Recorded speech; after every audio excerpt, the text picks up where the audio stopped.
ओम शांति। 6 दिसंबर 2025 गीत चला है। महफिल में जल उठी शमा परवाने के लिए। कौन है ये परवाने? कब के संस्कार हैं इनके जलने के? हैं जी?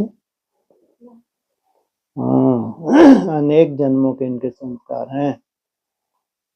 ऐसा नहीं कि भक्ति मार्ग में इन्होंने बाजी नहीं लगाई। भक्ति मार्ग में अक्सर इन्होंने क्या किया है? बाजी लगाई है, बहुत मेहनत की है। बाबा क्या कहते हैं? अनेक जन्मों की भक्ति का फल देने मुझे आना पड़ता है। अब जाके जब अंत होता है तो किसको आना पड़ता है? कौन है वो? क्षमा। क्षमा क्या देती है? रोशनी, अर्थात कौन सी रोशनी है? ज्ञान का प्रकाश है। अर्थात श्रीमत सबसे कठिन क्या है?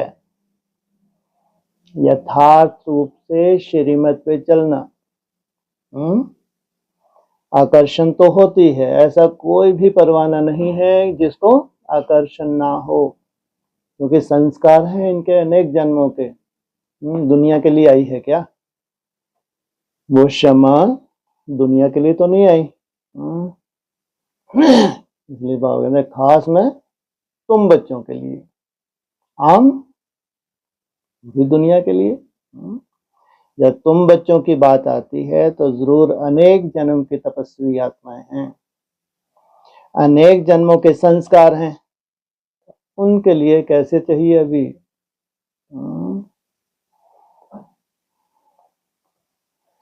कितनी बार आई? एक ही बार आई। अच्छा है? एक ही बार में काम थोड़ी होता है। इसलिए बोल दिया मुरली में, सब कुछ अभी बता दूंगा तो आगे क्या बतावेंगे? श्रीमत को भी, ज्ञान को भी रिफाइन होना होता है। अगर एक ही बार में होना होता तो 76 में पूरा काम हो जाता। आई थी नहीं आई थी क्षमा? आई थी ना। और परवाने भी थे, और यथाशक्ति ताकत भी लगाई। ऐसा नहीं कि ताकत नहीं लगाई, सभी ने ताकत लगाई है। लेकिन ज्ञान संपूर्ण था क्या? नहीं, इतना रिफाइन नहीं हुआ था। लेकिन जितना भी था, जैसा भी था, वैसी ताकत लगाई है, फिदा हुए हैं और अपनी तरह की ताकत लगाई है, अपनी तरह से फिदा भी हुए हैं। तो बीज तो डाल लिया। क्या हुआ? बीज तो डाल लिया। ऐसा नहीं कि नहीं किया, त्याग का फल लेकिन अभी पूरा नहीं मिला। राजधानी कहाँ स्थापन हुई? फिर क्षमा को सफिशिएंट प्रकाश नहीं था कि पूरी तरह जल जाए। तो क्या हुआ? क्षमा ने क्या किया? प्रकाश को और बढ़ा दिया। मंथन हुआ तो अमृत का रूप। ये तो बहुत बड़ी आफत हो गई। क्या हुआ ये अमृत? 76। तो आफत बड़ी हुई छोटी हुई? बड़ी। कैसे बड़ी हुई? हैं जी? और ज्यादा? इसमें आफत थोड़ी हुई। मंथन से तो कितना सुख मिलता है कि अमृत निकल रहा है। मंथन हुआ तो अमृत निकला, पहले तो जल ही था। हाँ, जो श्रीमत पे चले थे उनके लिए परिभाषा और सूक्ष्म हो गई। पहले भी त्याग किया था, ऐसे नहीं कि नहीं किया था। दुनिया वाले क्यों नहीं ब्रह्मा कुमारी आश्रम पे चल पाते? इतना बड़ा त्याग नहीं कर सकते। कहीं का नहीं खाना, लहसुन प्याज नहीं खाना। रिश्तेदारियों में भी जाते हैं लेकिन किसी के हाथ का खाते हैं। कोई मासी का घर नहीं है ब्रह्मा कुमार कुमारी बनना। एडवांस नॉलेज, सिंपलिसिटी बढ़ गई, त्याग बढ़ गया, भक्ति मार्ग के संस्कार और छूट गए। भोग लगाना, ये सब लफड़ेबाजी कुछ थी? कुछ नहीं था। मूल बात समझ में आई, त्याग बढ़ता गया। और आत्मिक स्मृति में टिकने के लिए जितना तुम्हारा त्याग बढ़ता जाता है उतना ही तुम क्या बनते जा रहे हो? आत्मा बनते जाते हैं। हाँ, पेपर जरूर था वहां पे, क्षमा तो जली, लेकिन परवाने कितनी तरह के हैं? हैं जी? 3 कैटेगरी है, कमजोर भी हैं और फिर पावरफुल भी हैं। जो कमजोर हैं उनकी क्या कंडीशन हुई?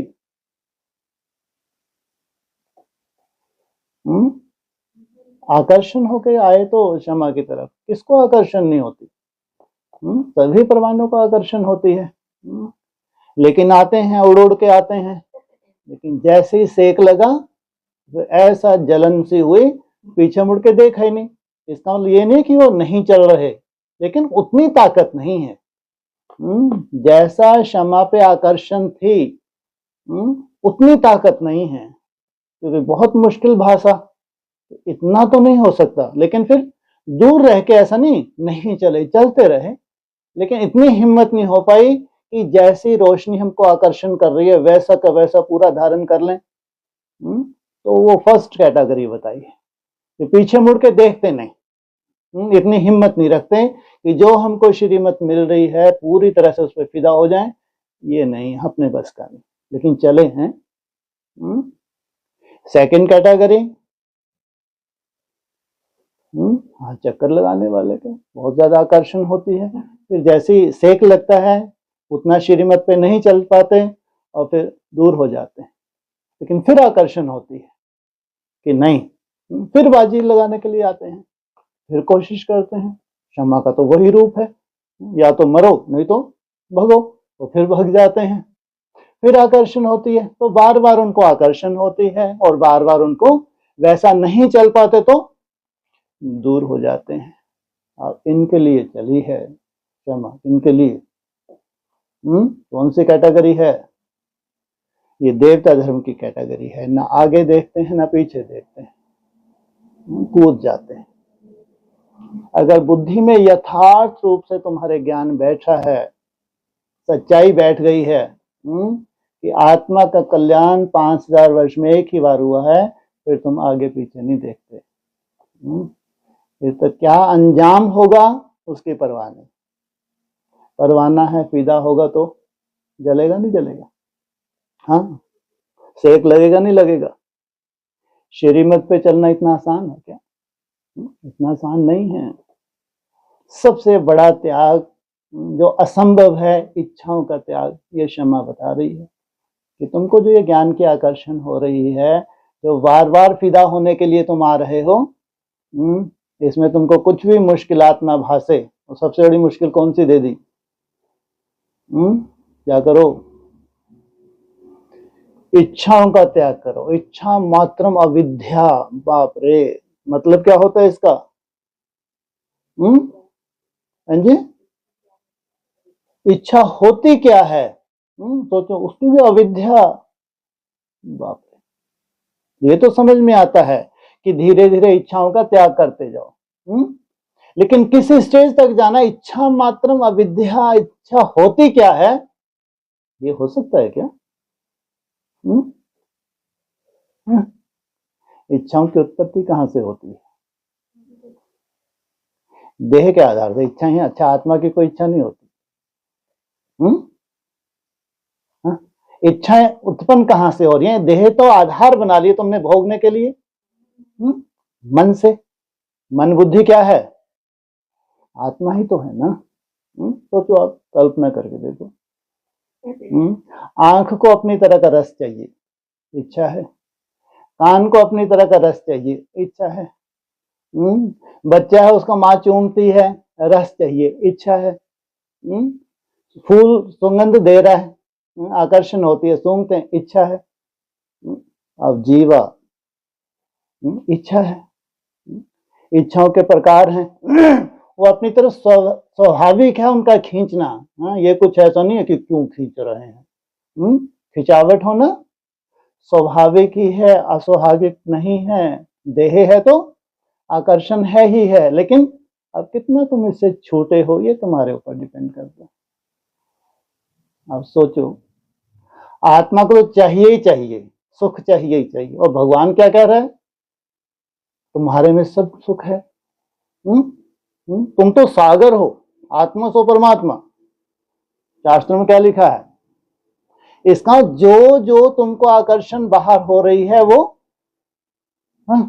जितना जितना तुम पॉइंट ऑफ लाइट में टिकोगे उतना सब कुछ तुम्हारे पास है। सार तो यही निकलता है ना? जब तुम्हारे पास है लेकिन तुम्हारे पास अनुभूति नहीं है, अनुभूति नहीं है तो तुम बाहर से उसकी पूर्ति कर रहे हो। इसलिए साइंस ने कितनी सुंदर रिसर्च कर दी, पूरा साइंटिफिक। अगर मुसीबत है कि तब तक मुसीबत है जब तक हमारे पास ऐसे स्वयं के ऐसे सबूत ना मिल जाए कि हम किसी स्टेज तक पहुंच गए। इसलिए बड़े ते बड़ा त्याग। भगवान तुमको यहां लाया है किस लिए? हाँ भैया आओ, मरने के लिए पाठशाला खुली है? भगवान का एक ही ऐसा स्कूल है जहां तुमको मरना सिखाते हैं। इसलिए ऐसा नहीं कि तुम पहली बार मर रहे हो, लेकिन तुम पूरा मरने की हिम्मत रखी। मरे मुरे नहीं हो कहीं से, लेकिन तुमने हिम्मत रखी है। भगवान आए तो पूरा ही मरेंगे, तो कब सर्टिफिकेट देंगे तुम पूरा ही मर गए?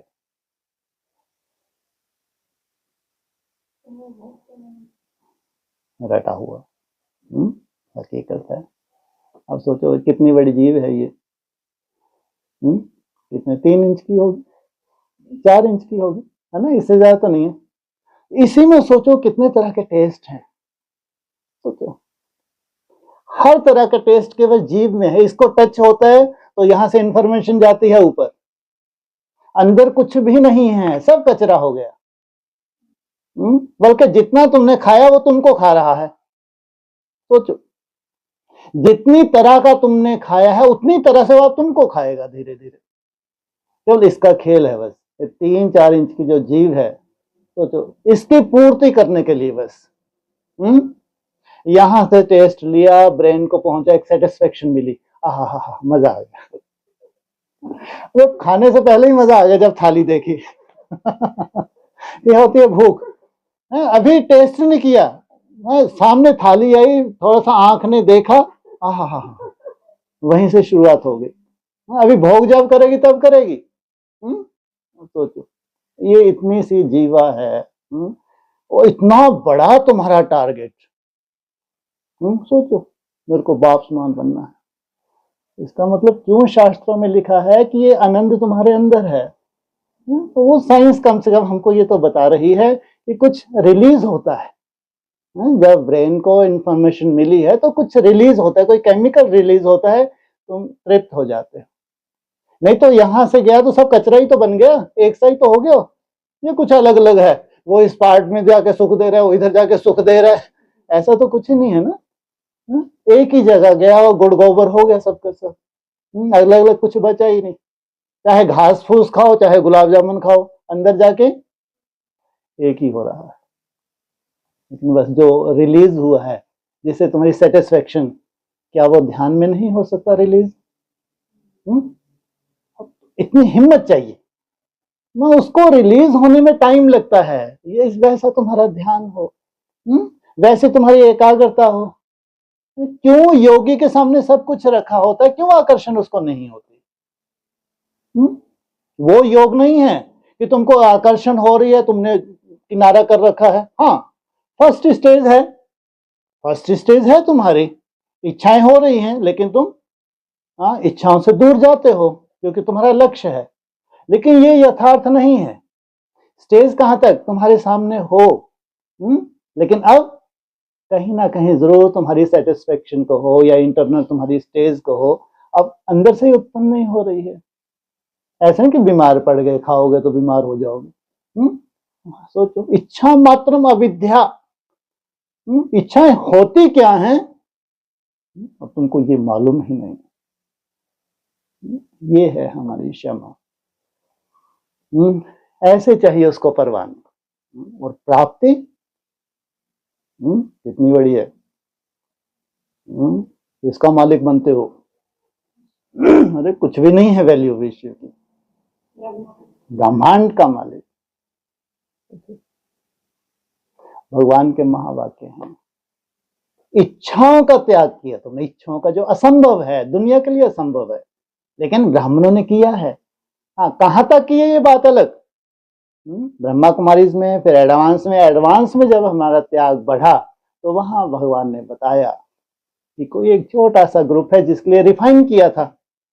ज्ञान को रिफाइन किस लिए किया था कि सभी तरह की श्रेष्ठ आत्माएं अलग अलग कैटेगरी की ट्रांसफर हुई है। एडवांस में ध्यान रखना, एक ही कैटेगरी नहीं है। एडवांस में जो ट्रांसफर हुए अपनी अपनी कैटेगरी का उनकी वहां पुरुषार्थ पूरा हुआ था, तब जाके वो ट्रांसफर हुए हैं। अब उनकी कैटेगरीज हैं, लेकिन उनमें श्रेष्ठ कैटेगरी भी है जिनके लिए पूरा मंथन हुआ है, जिनको पूरी तरह फिदा होना है, तो उनको बताया सूर्यवंशी कैटेगरी। उनके लिए ज्ञान कितना रिफाइन चाहिए। उसमें पेपर भी था, उसमें डमरू भी समाया हुआ था। जैसे अब ये बात आ रही है कि तुम्हारे सामने सब हो लेकिन तुम्हारी इच्छा ही नहीं है। वो वहां जो मंद बुद्धि थे कैसा उठा लिया उन्होंने, कि भोगते जाओ लेकिन मन बुद्धि को डिटैच करो। अरे कायदा है क्या, भोग के देख लो, कभी तुम्हारी तृप्ति हो जाए। भोगों में कभी तृप्ति नहीं होती, कभी नहीं, बढ़ते जाएंगे, कभी तृप्ति नहीं होगी। ये भोग और बढ़ेंगे और बढ़ेंगे। हाँ, योग की एक निश्चित स्टेज है जिसमें भोग कम होते हैं, पहले कम होते हैं, फिर धीरे धीरे समाप्त होते हैं, क्योंकि मन बुद्धि को तुमने डिटैच किया है लंबा समय अभ्यास करके, तब जाके हुआ है क्या, पहले भोग कम हुए फिर धीरे धीरे भोग खत्म हुए। ये है ओरिजिनल परिभाषा। इसलिए क्षमा तो जली है, आकर्षण तो होती है स्वाभाविक। सबको आकर्षण नहीं हो रही क्या? 800 करोड़ को होगी क्या? नहीं जली है 800 करोड़ के लिए। अगर ज्यादा से ज्यादा जली है तो 9 लाख के लिए कह लो, क्योंकि वही तो 16 कला संपूर्ण बनते हैं। उसमें ये कैटेगरीज है। चाहे तो फिर अपनी जगह पे बैठ के यथाशक्ति मेहनत करते हैं, लेकिन पूरी तरह नहीं, लेकिन लगे हैं। और फिर बार बार आकर्षण होती है तो चले जाते हैं, आकर्षण होते चले जाते हैं, कैटेगरी है। उनमें से सार रूप में कितने निकलते हैं? 16,000 ही निकलते हैं। जिनके लिए कहा है इंद्रियों के पार का सुख क्या होता है, इनसे पूछो। इनके लिए कहेंगे क्षमा का, हाँ, इन्होंने सार्थक किया। ये क्षमा के ऊपर फिदा हुए ना, आगे पीछे नहीं देखा। जो बोला है क्या सतवचन महाराज। कंपटीशन तो है, पढ़ाई है। इसमें अगर सार रूप में अगर जाएंगे, अगर कुछ असंभव भी लगता है तो फिर तुमको क्या करना चाहिए? अगर कुछ असंभव लगता है, ये तो मुश्किल है, तो उसके लिए क्या करना चाहिए? हैं जी? अमृत वाले बाबा को बोलो, भक्ति मार्ग जगाओ। क्या करना चाहिए उसके लिए? और यही तो मुश्किल लग रही है, जिसकी इच्छा उसको। याद की मेहनत, ये भी एक सच्चाई है ना। केवल बोलना ही सफिशिएंट नहीं है कि अमृत वाले आपने बाबा को गुहार लगा दी कि बाबा मेरे को छूटना है। नहीं, तुम उतनी मेहनत करो। यह है जैसे कि छूटा हुआ ही है। ये तपस्या माना, हाँ, इसको आज भी तो कल छूटना है। तुम याद की अगर मेहनत करते हो तो निश्चित रूप से कड़े से कड़ा कोई भी संस्कार हो, कैसा भी हो, वो रहना नहीं है। इसलिए याद में ताकत है। मुख्य सब्जेक्ट ये है हमारी याद। इसलिए क्षमा तो आई है, उसको थोड़े से परवाने चाहिए, जिससे पूरा विश्व क्या हो जाए, पूरे विश्व में उजाला आ जाए। तुम्हारी आत्मा में, मन बुद्धि में उजाला आ गया तो चढ़ती कला तेरे बहाने। ओम शांति। रूहानी बाप रूहानी बच्चों को श्रीमत देते हैं, कभी कोई की चलन अच्छी नहीं होती तो माँ बाप कहते हैं तुमको शल ईश्वर मत देवे। क्या? भगवान तुम्हारे ऊपर कृपा करे, जो तुम्हारी चलन है उसमें सुधार कब होगा? भगवान आए और तुमको कह दे, इसका मतलब कहीं ना उनकी बुद्धि में है। जब भी सृष्टि का सुधार हुआ था तो ईश्वर आया था।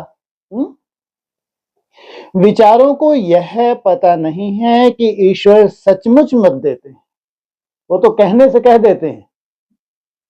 अभी तुम बच्चों को ईश्वरीय मत मिल रही है, अर्थात रूहानी बाप बच्चों को श्रेष्ठ मत दे रहे हैं श्रेष्ठ बनने के लिए। कौन सा बाप? रूहानी बाप। एक है जिस्मानी बाप और एक है रूहानी बाप। रूहानी बाप की मत अपनी, जिस्मानी बाप की मत अपनी। तो जिस्मानी बाप है कहां तक ले जाता है? ज्यादा से ज्यादा। और रूहानी बाप है कहां तक ले जाता है? हाँ, जिस्मानी बाप है तो वो 16 कला संपूर्ण, रूहानी बाप है तो कलातीत, है ना। इसलिए जिन्होंने ब्रह्मा को फॉलो किया तो उनकी बुद्धि में लक्ष्य ही नहीं है कि क्या शरीर का भी परिवर्तन हो सकता है, शरीर भी सतो प्रधान बन सकता है, क्या जीते जी भी परम धाम जाया जा सकता है, जबकि मुरलियों में है। तो उन्होंने किसको फॉलो किया? साकार बाप को, ब्रह्मा को फॉलो किया। तो 16 कला संपूर्ण दुनिया में बीज ही नहीं है ना, तो उनकी बुद्धि में ये बैठेगा ही नहीं, कितना भी समझा लो नहीं बैठ सकता। लेकिन जिनको निराकार बाप समान बनना है उनके लिए मुरली की शुरुआत होती है रूहानी बाप रूहानी बच्चों से। ये किसके बच्चे हैं? तो इनको कैसा बनना है? तो पूरी पढ़ाई इनके लिए है। अभी तुम बच्चों को ईश्वरीय मत मिल रही है, अर्थात रूहानी बाप बच्चों को श्रेष्ठ मत दे रहे हैं श्रेष्ठ बनने के लिए। अभी तुम समझते हो हम श्रेष्ठ से श्रेष्ठ बन रहे हैं, केवल श्रेष्ठ नहीं। श्रेष्ठ कौन है? देवता है श्रेष्ठ। श्रेष्ठ से श्रेष्ठ अर्थात देवताओं के भी रचयिता। तो उनको क्या कहा मुरली में? God goddess. बाप हमको कितनी ऊंच मत दे रहे हैं, हम उनकी मत पर चलकर मनुष्य से देवता बन रहे हैं। ये कौन से देवता हैं? उनकी मत पर चलकर मनुष्य से। ये कौन से देवता हैं? हाँ जी, रचयिता। क्या है इनकी क्वालिफिकेशन? हाँ, इसी शरीर को कैसा बना लिया? सतो प्रधान। तो सिद्ध होता है मनुष्य को देवता बनाने वाला वही बाप है जो पूजनीय हैं, जिनकी आज तक पूजा हो रही है। तो उनके शरीरों की पूजा कब हो रही है? जब तत्वों को कैसा बनाया आपने? सतो प्रधान। सिख लोग भी गाते हैं, मनुष्य से देवता किए करत न लागे बार। तो जरूर मनुष्य से देवता बनाने की मत देते हैं। उनकी मत भी गाई है, एक ओंकार कर्ता पुरुष निर्भय, तुम सब निर्भय हो जाते हो। कौन सी मत के आधार से, कौन सा पॉइंट बुद्धि में बैठ जाता है? निर्भय हो जाते हो। भय का आधार? हाँ जी, भय का आधार देह। हाँ, और निर्भय का आधार सीता ज्ञान कितना सुंदर है गीता में। ना ये कटती है, ना ये मरती है, ना ये सूखती है, तो क्या अविनाशी। जब वो तुम्हारी बुद्धि में ज्ञान बैठ जाए, सब भय से मुक्त करने वाला है। क्या बोला है? ये ज्ञान तुमको सब भय से मुक्त करने वाला है। तो अपने को आत्मा समझते हो ना? आत्मा को कोई भय नहीं रहता। भय तब तक है जब तक देह है। देह से जितना ऊपर उठ रहे हो उतना तुम क्या बनते जा रहे हो? निर्भय। बाप कहते हैं निर्भय बनो। भय फिर काहे का? तुमको कोई भय नहीं। तुमको कब? जब तुम भ्रुकुटी में बैठ जाते हो तब कहते हैं तुमको, अभी नहीं। तुम अपने घर बैठे भी बाप की श्रीमत लेते रहते हो। क्यों? तुम अपने घर बैठे भी बाप की श्रीमत लेते रहते हो। क्यों? उतनी, हाँ, संगठन नहीं है कहीं तो बात अलग, होता है कहीं कहीं, है ना। अब इतनी थोड़ी सी आत्माओं को पढ़ना है, पूरे विश्व में अगर उन आता तो जरूरी थोड़ी है उनके पास संगठन हो। तो उनके लिए कौन सा पॉइंट हो गया? तुम अपने घर बैठे भी बाप की श्रीमत लेते रहते हो, नहीं तो बड़े बड़े आलसी भी, है ना, संगठन में जाने का उनको तो बहाना ही चाहिए, तो वो भी श्रीमत पर लेते रहते हैं, तो कितना एक्यूरेट चल पाएंगे। अब श्रीमत किसकी, कौन देते हैं, यह बातें गीता में तो है नहीं। अभी तुम बच्चे समझते हो, बाप कहते हैं तुम पतित बन गए हो, अब पावन बनने के लिए माम एकम याद करो। पतन का आधार नीचे गिरना, अर्थात देह से जितना अटैच है उतना ही नीचे गिरे हुए, देह से ऊपर उठते जा रहे हैं, तो है ना पावनता की तरफ। उसके लिए केवल एक बाप को याद करो। यह पुरुषोत्तम बनने का मेला संगम युग पर ही होता है। उनके मेले, उसमें क्या होता है, देहभान की धूल, जितना बड़ा मेला होगा उतनी जास्ती धूल। और तुम्हारा मेला धूल वाला है या धूल से ऊपर उठना उठाने वाला है। बहुत आकर श्रीमत लेते हैं, इसको कहा जाता है ईश्वर के साथ बच्चों का मेला। श्रीमत तो बहुत लेते हैं, ईश्वर की श्रीमत लेते हैं, तो मेला किसके साथ हुआ, वहां धूल वालों का मेला, तो चारों तरफ धूल ही धूल है देहवान की। और कहा तुम्हारा मेला, क्या बनने के लिए, देह से ऊपर बाप समान बनने के लिए। ईश्वर भी निराकार है, बच्चे भी निराकार हैं, भूले हुए हैं बात अलग, लेकिन बच्चे भी निराकार हैं, हम आत्मा हैं। यह पक्की पक्की आदत डालनी है। आदत तो किसी की टेढ़ी चलने की आदत हो जाए तो पाँव कैसा रखाएगा, उसको बोलो नहीं बेटा ऐसे रखो, फिर भी वैसे ही रखाएगा, तो आदत जो पड़ गई, इसलिए आदत डालनी है। जैसे खिलौने को चाबी दी जाती है तो डांस करने लग पड़ते हैं, तो आत्मा भी इस शरीर रूपी खिलौने की चाबी है। जितनी चाबी भरी राम ने उतना चले खिलौना। तो तुम्हारे में कैसी चाबी भर के गए हैं राम, अविनाशी। आत्मा इनमें ना हो तो कुछ भी कर ना सके। तुम हो चैतन्य खिलौने, क्या आत्मा क्या है, शरीर चैतन्य नहीं है, चलाने वाली कौन, आत्मा है चैतन्य खिलौना। खिलौने को चाबी नहीं दी जाए तो काम नहीं करेगा, दिखेगा कहां से काम करता हुआ खिलौना। चाबी दी और चाबी लगी और खिलौना ये चलने फिरने उठने बैठने लगा, कर्म में आने लगा। खिलौने को चाबी नहीं दी जाए तो काम का नहीं रहेगा, खड़ा हो जाएगा। ब्रह्मा बाबा ने यही बोला, क्या हो जाएगा खाना खा ही नहीं सकेगा, है? अगर तुम्हारा मन अमन हो जाए तो जैसे कि मुर्दा, अब तुम ना कुछ खा सकते हो ना पी सकते हो, तुम्हारी आफत, आफत या परमानंद है, तो खड़ा हो जाएगा। कहां खड़ा हो गया ये, भ्रुकुटी में खड़ा हो गया। आत्मा भी चैतन्य चाबी है और यह है अविनाशी अमर चाबी है। कितनी बड़ी अमर चाबी है, कितने वर्ष चलती है, पूरे 5000 वर्ष चलती है। लेकिन लास्ट में इस चाबी की क्या हालत हो जाती है, देखो शरीरों की क्या हालत हो रही है। वजह क्या है, आत्मा। शरीर बाबा के कैसे बेढवे से शरीर हो जाते हैं, कोई कहां से फूल रहा है, कैंसर हो गई कहां से, कारण शरीर नहीं, आत्मा कारण है। कलयुग के अंत में जब ये अविनाशी आत्मा की यही स्थिति हो जाती है तो भगवान को आत्मा पुकारती है, शरीर नहीं। आके मेरी स्थिति को क्या करो, फिर से कैसा बना दो, कब तक चलती रहे, फिर 5000 वर्ष तक चलती रहे। तो आत्मा भी चैतन्य चाबी है और यह है अविनाशी अमर चाबी है। बाप समझाते हैं, मैं देखता ही हूं आत्मा को, आत्मा सुनती है, यह पक्की आदत डालनी है। किससे सुन रही है आत्मा, कानों से, ये पक्की आदत डालनी है। इस चाबी बगैर शरीर चल ना सके,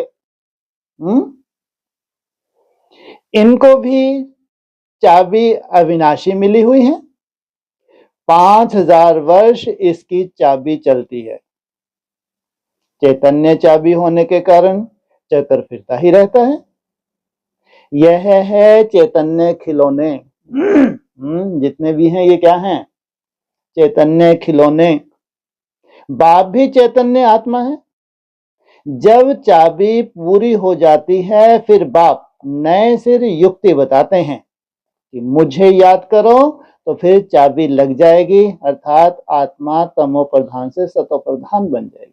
जिस तरह से चाबी को लगना चाहिए, जैसे इस खिलौने को सुंदर तरीके से ऑपरेट होना चाहिए, वैसी लग जाएगी। जैसे मोटर से पेट्रोल खत्म होने पर फिर भरा जाता है ना, अभी तुम्हारी आत्मा समझती है हमारे में पेट्रोल कैसे भरेगा। बैटरी खाली होती है फिर उसमें पावर भरी जाती है ना। बैटरी खाली होती है तो लाइट खत्म हो जाती है। तो फिर किससे जोड़ते हैं? अब तुम्हारी आत्मा रूपी बैटरी भरती है, जितना याद करेंगे उतनी पावर भरती जाएगी। इतना 84 जन्मों का चक्कर लगाए बैटरी खाली हो गई है, सतो रजो तमो में आई।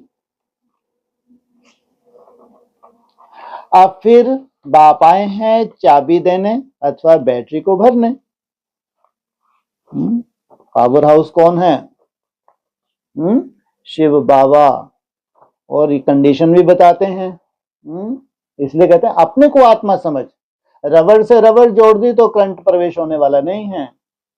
क्या करो? अपने को आत्मा समझ, मुझ बाप को याद करो। पावर नहीं है तो मनुष्य कैसे बन जाते हैं?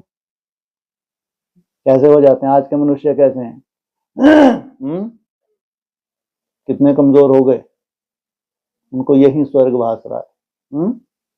जितना बड़ा इच्छाओं का गुलाम, उसकी इच्छाएं बढ़ती जा रही हैं, इच्छाओं की पूर्ति होती जा रही है, उतना ही बड़ा उसका क्या है? स्वर्ग है यहाँ पे। तो मनुष्य कैसे बन जाते हैं? तो अब याद से ही बैटरी को भरना है। इनको ह्यूमन बैटरी कहें। बाप कहते हैं मेरे साथ योग लगाओ। जो तुम्हारी बैटरी की भरपूरता है, जिस तरह की भरपूरता तुमको चाहिए, तो इससे योग लगाओ। इसलिए आए हैं। यह ज्ञान एक ही बाप देते हैं। सदगति दाता एक ही बाप है। अभी तुम्हारी बैटरी सारी भरती है, जो फिर 84 जन्म पूरे पार्ट बजाते हो। इतनी बैटरी तुम्हारी भर जाती है।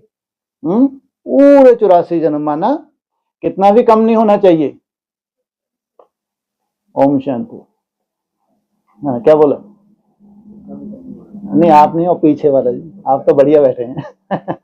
हैं जी? अच्छा, सुन लिया। हाँ? जैसे ड्रामा में कठपुतलियां नाचती हैं ना, तुम आत्माएं भी ऐसे कठपुतलियों मिसल हो।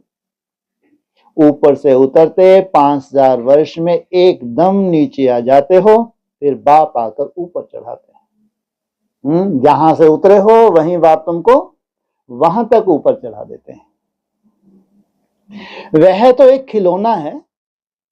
बाप अर्थ समझाते हैं चढ़ती कला और उतरती कला का। 5000 वर्ष की बात है। तुम समझते हो श्रीमत से हमको चाबी मिल रही है क्या? जितना जितना श्रीमत पर चल रहे हैं उतना क्या है? ये चाबी हमको मिल रही है। हम फुल सतो प्रधान बन जाएंगे तो फिर सारा पार्ट रिपीट करेंगे। फुल सतो प्रधान। कितनी सहज बात है समझने और समझाने की। फिर भी बाप कहते हैं समझेंगे वही जिन्होंने कल्प पहले समझा होगा। ये भी नंबरवार पुरुषार्थ अनुसार है और अपना अपना ड्रामा है। जिनका ड्रामा होगा उन्हीं के लिए ये समझ है, उनको ही आ पाएगा। नहीं तो कितना भी तुम माथा मारो, बुद्धि में बैठेगा ही नहीं। तुम कितना भी माथा मारो, जास्ती समझेंगे ही नहीं और आपको हैरानी होगी। सोचो, इतनी साधारण सी बात इनकी समझ में नहीं आ रही। सोचो, बाप समझ तो सबको एक जैसी ही देते हैं, कहां भी बैठे बाप को याद करना है। भल सामने ब्राह्मणी ना हो तो भी तुम याद में बैठ सकते हो। ऐसे नहीं कि ब्राह्मणी बैठे दृष्टि दे तभी हो ना हो, तुमको याद करना है। मालूम है बाप की याद से ही हमारे विकर्म विनाश होंगे, तो उस याद में बैठ जाना है। कोई को बिठाने की दरकार नहीं है। खाते पीते स्नान आदि करते बाप को याद करो। ये याद बैठने वाली नहीं है। क्या कहा? खाते पीते स्नान करते हर कर्म करते हुए क्या करना है? थोड़ा टाइम दूसरा कोई सामने बैठ जाते हैं, ऐसे नहीं कि वह मदद करते हैं तुमको, नहीं। ओह कैसे झटकार दिया, इतनी सुंदर दृष्टि दे रहे हैं गाड़ गाड़ के, तो क्या कह रहे हैं, क्यों ऐसा बोला? नहीं तो सबको एक सी मदद हो जाए ना, कि जब दृष्टि देते हैं तो सबका कल्याण हो जाना चाहिए। तो नहीं, तुम जितने सूक्ष्मता से याद कर रहे हो उतना ही क्या हो रहा है, तुम्हारा कल्याण हो रहा है। हर एक को अपने को ही मदद करनी है। ईश्वर ने तो मत दी है कि ऐसे ऐसे करो, तो तुम्हारी दैवी बुद्धि बन जाएगी। वाह, समझो जीत लिया। तुम्हारी दिव्यता आ गई बुद्धि में तो समझो खेल खत्म। यह टेम्पटेशन दी जाती है। श्रीमत तो सबको देते रहते हैं। इतना जरूर है किसकी बुद्धि ठंडी है किसकी तेज है। बुद्धि ठंडी है तो बुद्धि ही जाम है तो क्या करो। पावर के साथ योग नहीं लगता तो बैटरी चार्ज नहीं होती। बाप की श्रीमत नहीं मानते, योग लगता ही नहीं। क्या कहा? और वो कहते हैं हम तो निरंतर याद में ही रहते हैं। नई दुनिया वालों से पूछो, अगर योग की परिभाषा पूछनी तो कहां जाके पूछो, नई दुनिया में। और वो क्या कहेंगे, उनसे पूछ के देखो कभी। जितना बड़ा भूत है उतना बड़ा निरंतर योगी, सोचो आप। तो योग लगता ही नहीं। तुम अभी फील करते हो हमारी बैटरी भरती जाती है, और कनेक्शन जोड़ते जितना समय, जितने सेकंड, जितने मिनट क्या हो रहा है, तुम्हारी बैटरी भरती जाती है। तमो प्रधान से सतो प्रधान तो जरूर बनना है, ये कंडीशन है तुम्हारे लिए। क्यों? बिना सतो प्रधान बने तुम कहां जा नहीं सकते। हाँ, घर नहीं जा सकते। और तो बहुत आसान परिभाषा तुमको मालूम, तुरंत मालूम पड़ जाए, मैं सतो प्रधान बन गई। जब सतो प्रधान बनेंगे तो अरे बाद में जाएंगे। पहले सतो प्रधान बनो, सतो प्रधान बने फिर सतो प्रधान बाप आया। लेकिन तुमको कैसे मालूम पड़े कि हम सतो प्रधान बन गए? इच्छाएं खत्म।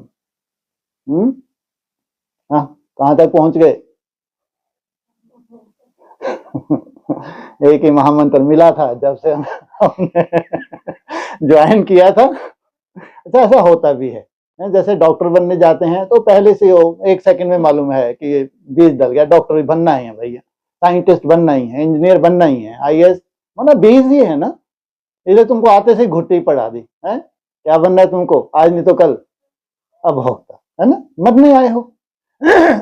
इसलिए तुमको धीरे धीरे मरना सिखाते हैं, ऐसा नहीं एकदम से भोगता है ना। पहले तुम्हारी क्या छुड़वाते हैं, अन्न उन्न बाद में, पहले क्या छुड़वाते हैं, मिर्ची है, मसाला है, जो दुनिया वाली बोलते हैं। ये व्याधियों का आधार तो यही है, जिसको हमारी मुरली में इसको क्या बोल दिया, तामसी बोलती है। मिर्ची मसाले ये जितने भी है ये सब क्या है, पहले तो तुमको इससे दूर किया, तो वहीं तुम क्या खाने लगे, दुनिया लगे घास फूस खाते हो यार। तुम्हारे अच्छे तो ब्रह्मा कुमारी हैं, एडवांस वाले तुम्हारे से अच्छे, कम से कम ठीक है, सिंप्लिसिटी है, लेकिन तुम्हारा तो जैसे कि भूसा ही हो गए। तो पहले तो कितना बड़ा स्वीकार किया तुमने ये भूसा खाना है, फिर थोड़ा सा आगे बढ़े, फिर कहां पहुंचे, है? हाँ, अब अन्न ही दोष है, ये कहो अपनी मन मत है, अरे अन्न ही लिखा है। वो तो ब्रह्मा बाबा ने ठीक है अपनी तरह से अन्न का स्वरूप बना दिया कि अन्न दोष माना किसी के हाथ का नहीं खाना, बाहर का नहीं खाना, वो ठीक है उस वक्त के। लेकिन जब बोला है अन्न ही दोष है तो अन्न ही दोष है ना। भक्ति वाले क्यों नहीं अन्न खाते जब व्रत रखते हैं? तो है ना दोष, साइंटिफिक भी दोष है। जितनी सूक्ष्म तुमको स्टेज धारण करनी है, जितना पावरफुल बनना है, तुम श्रीमत की एक एक मत प्रैक्टिकल धारण करोगे, क्योंकि इतना ऊंचा जाना है ना, बाकी कोई जहर थोड़ी है। मान लो कोई लहसुन प्याज नहीं खा रहा, अन्न खा रहा, तो कोई जहर खा रहा है क्या? दुनिया से तो बेहतर है, लेकिन इतनी सूक्ष्मता वो धारण कर ले एकाग्रता की, असंभव, फायदा नहीं है, हो ना सके। जितना बड़ा उसका लक्ष्य है उसके हिसाब से वो सही चल रहा है। तो ये पूरी परिभाषा एक्यूरेट, ये माना सबसे बड़ी मुसीबत तुम्हारे लिए। फिर और आगे बढ़े तुम, और कहां पहुंचे फिर धीरे धीरे? है जी, अग्नि ही दोष, बाप रे बाप। हालांकि अव्यक्तवाणी नहीं ऐसा बोलती, अव्यक्तवाणी बोलती है वहां सूर्यवंशी होगा, चंद्रवंशी होगा। तो जो चंद्रवंश है उनको बेचारों को बहुत बड़ा त्याग कर कर आ गए हैं, तो इनके लिए अब अग्नि तो चाहिए। अग्नि चाहिए, तो वहां सब्जियां किस चीज की बनेंगी? फलों और फूलों की सब्जियां बनेंगी। ये तो अव्यक्तवाणी का पॉइंट है, क्योंकि दोनों को साथ में लेके चलना है, सभी सूर्यवंशी बन जाएंगे क्या, है ना? लेकिन तुमको टोटली प्रकृति से क्या लेनी है? पालना लेनी है, इसलिए तुम्हारे लिए अग्नि दोष। क्यों? शरीर को कैसा बनाना है? निरोगी कंचन काया। सोचो, वो कहते हैं भूख ही नहीं मिटती। अरे भूख नहीं मिटती, तुम्हारी इच्छा नहीं मिट रही है।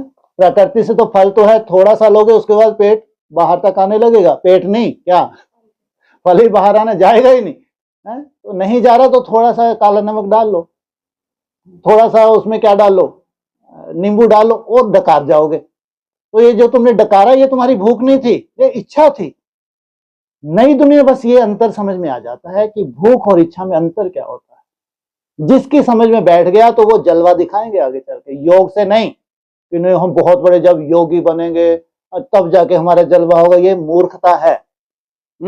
जितना जितना तुम्हारी समझ बढ़ती जाएगी ना, तुम जलवा दिखाओगे, देखना। तुम्हारे ऊपर डिपेंड करता है कितना निश्चय बुद्धि स्वयं के प्रति हो। यहां तक तुमको जाना है। यहां तक जब तुम जाते हो तो सतो प्रधान बन गए, तो ज्यादा से ज्यादा एक टाइम तुमको क्या मिला? हाँ, एक टाइम, 4 टाइम नहीं। और ना भी मिले तो भी काम चल रहा है। हाँ, कोई दिक्कत नहीं जा रही, कोई फिटनेस में दिक्कत नहीं जा रही। हाँ, ललायत हो तमो प्रधान से सतो प्रधान बनना ही है। कितने ललायत हो, तुम ही ललायत हो सकते हो, और तो हो भी ना सके। मरना है क्या? तुम्हारा अनेक जन्मों का ये संस्कार है भाई, तभी तुम्हारी आत्मा ललायत है। आज नहीं तो कल मेरे को क्या बनना है? तमो प्रधान से सतो प्रधान बनना। यही बात कह रहे हैं, तमो प्रधान से सतो प्रधान तो जरूर बनना है। इस समय तुमको परमात्मा की श्रीमत मिल रही है। यह दुनिया बिल्कुल नहीं समझती। ये ब्राह्मणों की दुनिया बिल्कुल नहीं समझती, वो अपनी मनमत है। ये क्या है? अपनी तरह से अपनी परिभाषा निकाल ली। बाप कहते हैं मेरी इस मत से तुम देवता बन जाते हो, इससे ऊंच कोई चीज होती नहीं। प्रैक्टिकल तुम देवता बन गए, आत्मा सतो प्रधान के साथ शरीर, इससे ऊपर कोई चीज होती नहीं। वहां यह ज्ञान नहीं रहता। क्यों? दरकार क्यों नहीं है? हैं जी? अरे जो बच्चे बेचारे हो रहे हैं वहां, तो उनके लिए ये चीजें है ही नहीं। उनको मालूम ही नहीं है। तब जाके तुम बताते हो ऐसे ऐसे हम रह के ऐसे त्याग करके तब तुम लोग आए हो। तो मिर्ची जब वो बताते हो तो उनको हैरानी होती है कि आप ये मिर्ची खाते, बाप रे आप, जिसको हाथ के रगड़ने से आंसू आ रहे हैं और आप तो मुंह में डाल देते। सोचो आप, क्यों? उनके पास ये चीजें है ही नहीं। तो सोचो उनकी वृत्ति कैसी है, कितनी सात्विक वृत्ति है। इसलिए कोई दुख शांति नहीं है। इसलिए प्राकृतिक रूप से है, ऐसा नहीं कोई बहुत बड़े योगी हैं वहां पे। प्राकृतिक रूप से कि तुम्हारी इतनी सुंदर, तुमने छोटी सी दुनिया में उसके कायदे कानून बन गए। अब जो भी उसमें आ रहे हैं कायदे कानून से बंधे हुए, उनको कोई मुश्किलात नहीं लग रही। मुश्किलात तो इनको लोगी जो बड़े पूर्वज बनने जा रहे हैं। तुम पूर्वज भी बनते हो तो पूज्य भी बनते हो, तो तुम्हारे लिए ज्यादा आफत है। तो यह भी ड्रामा बना हुआ है। तुमको पुरुषोत्तम बनाने के लिए बाप संगम पर ही आते हैं, जिनका फिर यादगार भक्ति मार्ग में मनाते हैं। दशहरा भी मनाते हैं ना, जब बाप आता है तो दशहरा होता है, उससे पहले नहीं होता। दशहरा हुआ तो क्या हुआ? है जी?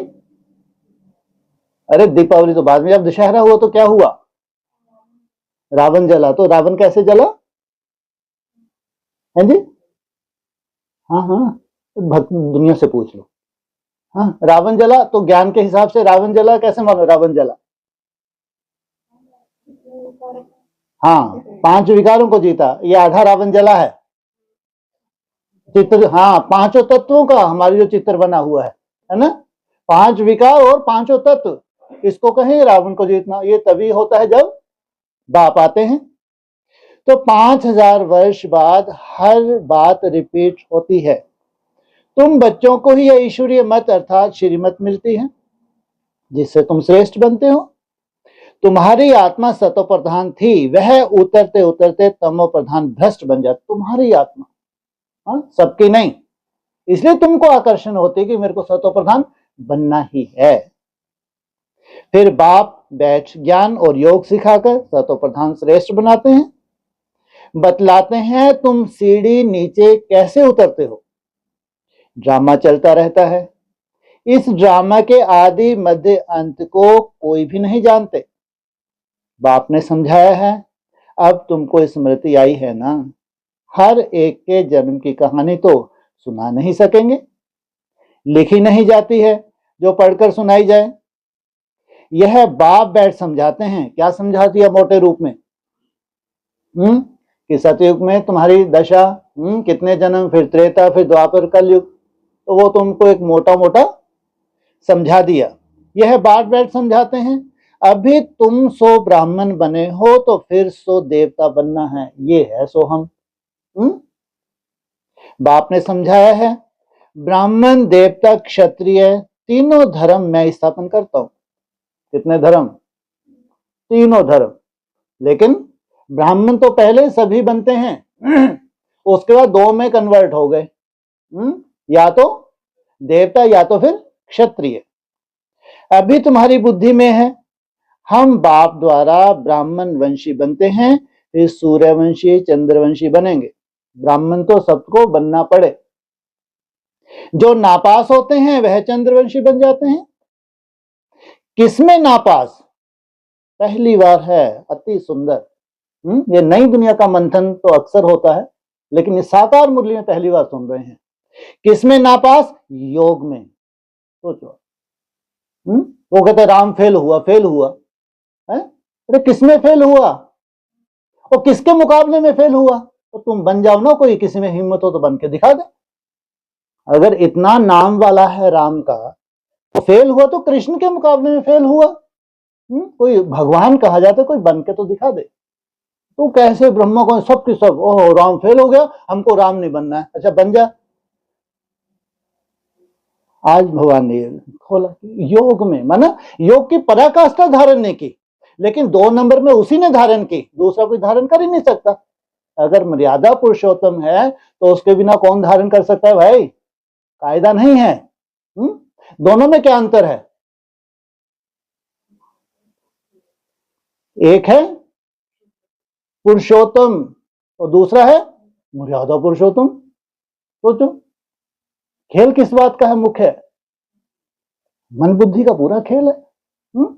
मर्यादा की अपनी वैल्यू है, ऐसा कि नहीं वैल्यू है। तो अगर फेल हुआ है तो जो पास हुआ है उसके मुकाबले में फेल हुआ है। तो किसमें नापास? योग में। ज्ञान तो बहुत सहज समझाया है।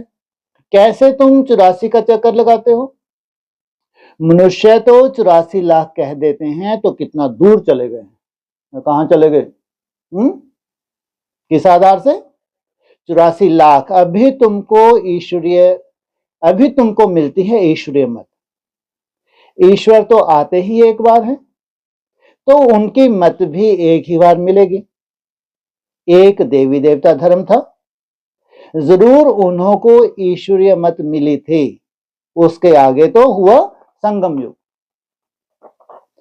बाप आकर दुनिया को बदलते हैं। तुम अब बदल रहे हो।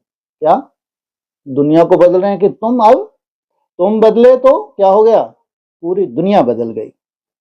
इस समय तुमको बाप बतलाते हैं। तुम कहेंगे कल कल, हम बदलते आए हैं, बदलते ही रहेंगे। यह चैतन्य बैटरी है ना, वह है जड़। बच्चों को मालूम हुआ है 5000 वर्ष के बाद बाप आए हैं, श्रेष्ठ से श्रेष्ठ मत भी देते हैं। ऊंच से ऊंच भगवान की ऊंच मत मिलती है, जिससे तुम ऊंच पद पाते हो। तुम्हारे पास जब कोई आते हैं तो बोलो तुम ईश्वर की संतान हो ना। ईश्वर शिव बाबा है, शिव जयंती भी मनाते हैं। वह है भी सदगति दाता। उनको अपना शरीर तो है नहीं, यहां आए हैं तो क्या किया है, वहां प्रवेश किया है। तो किसके द्वारा मत देंगे? मत तुमको देनी है, तो किसके द्वारा मत देंगे? तुम भी आत्मा हो, इस शरीर द्वारा बातचीत करते हो ना। शरीर बिगर आत्मा कुछ कर ना सके। निराकार बाप भी कैसे आए? गायन भी है, रथ पर आते हैं। फिर कोई ने क्या बैठ बनाया है। त्रिमूर्ति भी सूक्ष्म वतन में बैठ दिखाया है। क्या कहां बैठ दिखाया है? सूक्ष्म वतन में बैठ दिखाया है। बाबा क्या कहते हैं, क्या बोलना चाहिए तुम बच्चों को? त्रिमूर्ति शिव जयंती, तो शिव जयंती यहां होती है सूक्ष्म वतन में। तो यह सब है साक्षात्कार की बातें। कौन सी? सूक्ष्म वतन में जो दिखाया है ये सब साक्षात्कार की बातें।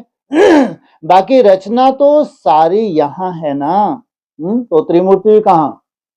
यहां है ना। तो रचना बाप को भी यहां आना पड़े। पति दुनिया में ही आकर पावन बनाना है। यहां बच्चों को डायरेक्ट पावन बना रहे हैं।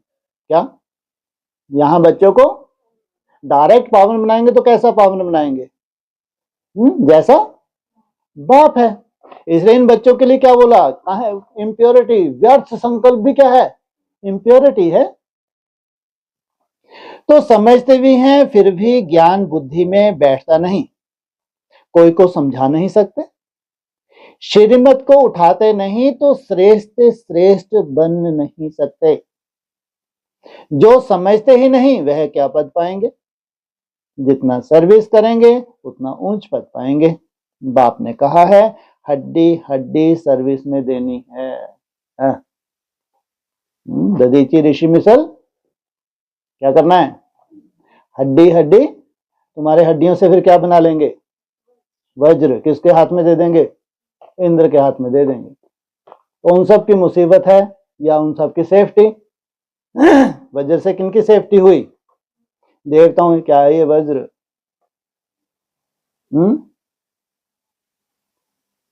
किससे बनाया?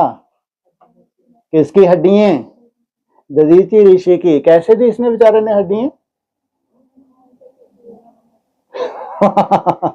अरे पूरा मरा, वहां भी दिखाया है। हाँ, पहले उसको मारा गया, फिर उसका पिंजर निकाला। अब दधीची ऋषि कैसे मरा वो उनसे पूछो। कैसे अभोक्ता बना होगा बेचारा, क्या उसकी हालत। तो वो जाके इंद्र के हाथ में थमा दिया। इंद्र को क्यों दिया और किसी को क्यों नहीं दिया? जरूर इंद्रिय जीत है। इंद्रिय जीत है तो उसने वो प्रैक्टिकल हो गया। दधीची प्रैक्टिकल नहीं था, दधीची गुप्त था।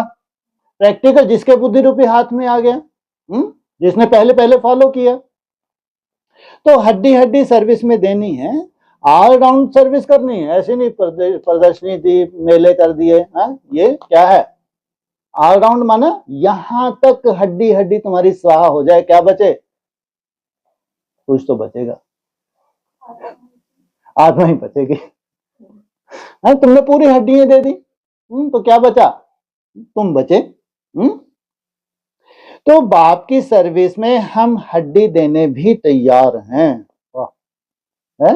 अगर भगवान की सेवा होती है, संसार में भगवान का नाम वाला होता है, तो हम हड्डी देने के लिए भी तैयार हैं।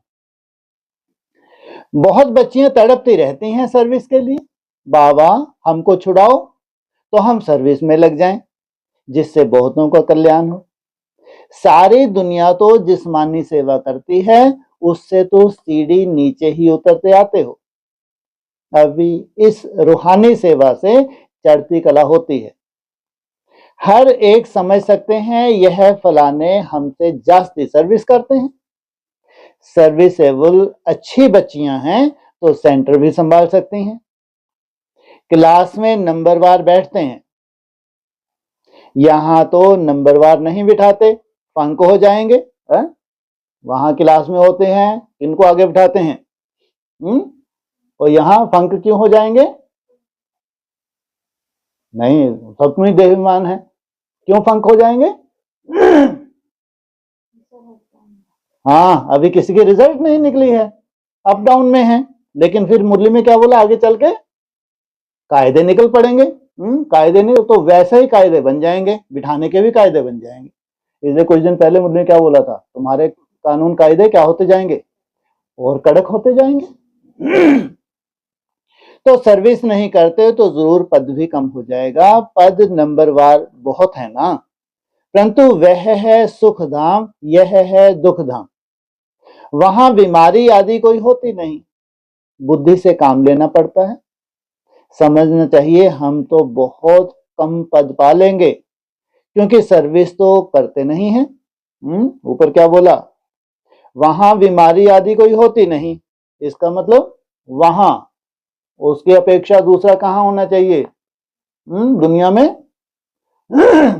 आगे चल के कैसा वायरस हो, डॉक्टर इलाज कर सकेंगे। मुरली में क्या बोला है, अभी तो हिम्मत रखी कोरोना में, नहीं हिम्मत रखी हिम्मत, लेकिन मुरली में क्या बोला है, डॉक्टर छोड़ के ही भग जाएंगे।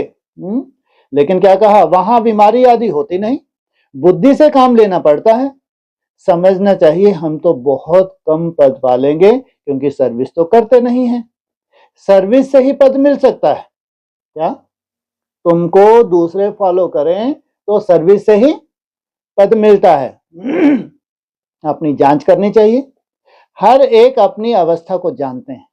मम्मा बाबा भी सर्विस करते आए हैं, अच्छे अच्छे बच्चे भी हैं, भर नौकरी में भी हैं।